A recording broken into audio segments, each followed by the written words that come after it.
അപ്പൊ ചില പെൺകുട്ടികൾക്ക് ഏറ്റവും ഇഷ്ടം ടൂറ്, ബീച്ച്, റിസോർട്ട്, സെൽഫി, അങ്ങനത്തെ ഒരു റൂട്ടായിരിക്കും. ചില പെൺകുട്ടികൾക്ക് അതൊന്നും ആയിരിക്കില്ല ആഗ്രഹം. അഥവാ ഭാര്യമാരെ കുറിച്ചാണ് പറയണത്. ഓർണമെന്റ്സ്, ആഭരണങ്ങൾ, പുതിയ വസ്ത്രം, അങ്ങനെയായിരിക്കും. ചില പെൺകുട്ടികൾക്ക് അതൊന്നും ആയിരിക്കില്ല ആഗ്രഹം. ഒരു തരം വേറെ vanilla, strawberry, mango, butterscotch, Snickers, Galaxy, Bounty, chocolate ഐറ്റംസിനോടായിരിക്കും. എന്നാൽ അത് വാങ്ങിക്കൊടുക്കുക. ചില പെണ്ണുങ്ങൾക്ക് അതൊന്നും ആയിരിക്കില്ല. സീറോ ബൾബ്, ഐ ലവ് യുന്റെ സീറോ ബൾബ്, ചുമരിന് ഐ ലവ് യു എന്ന് എഴുതുക, അത് കാലിഗ്രഫി വരക്കുക, ഇങ്ങനത്തെ പിരാന്തായിരിക്കും. അങ്ങനെ ആയിരിക്കും. എന്നവർക്ക് അതിന്റെ പേന വാങ്ങിക്കൊടുക്കുക. എല്ലാ പെണ്ണും ഒരേ റൂട്ടായിരിക്കൂല, എല്ലാ ആണും ഒരേ മദ്ഹബായിരിക്കൂല. അപ്പൊ ഭാര്യന്റെ ആഗ്രഹം എന്താണെന്ന് ഭർത്താവ് പഠിക്കുക, അവരുടെ അടുത്ത് നിന്ന് ചോദിക്കുക. മോക്ക് എന്താ വേണ്ടേ?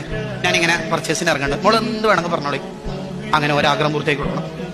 ആഗ്രഹം പൂർത്തിയാവാതിരിക്കുമ്പോഴാണ് വേറെ ചില ദമ്പതിമാരെ കുറിച്ച് ചിത്രം കാണുമ്പോഴോ കേൾക്കുമ്പോഴോ എനിക്ക് എന്റെ ഭർത്താവ് അത് ചെയ്തു തരുന്നില്ലല്ലോ എന്ന നിരാശാബോധം ഉണ്ടാവുള്ളൂ. ചില ഭർത്താക്കന്മാർക്ക് ആഗ്രഹം എന്താണെന്നുള്ള ഭാര്യമാരും പഠിക്കണം. എല്ലാ ഡ്രസ്സും ശരിക്കെടുത്തു വെക്കുക, അങ്ങനെയായിരിക്കും ഒരു ആഗ്രഹം ഉണ്ടാവുക. ഒന്നുണ്ടല്ലോ, ചിലപ്പോ കാല് കടിച്ചെടുത്ത കാലൊന്ന് തടവി കൊടുക്കുക, അങ്ങനെയായിരിക്കും ഒരു ആഗ്രഹം ഉണ്ടാവും. ഇത് ചെയ്തു കൊടുക്കുക.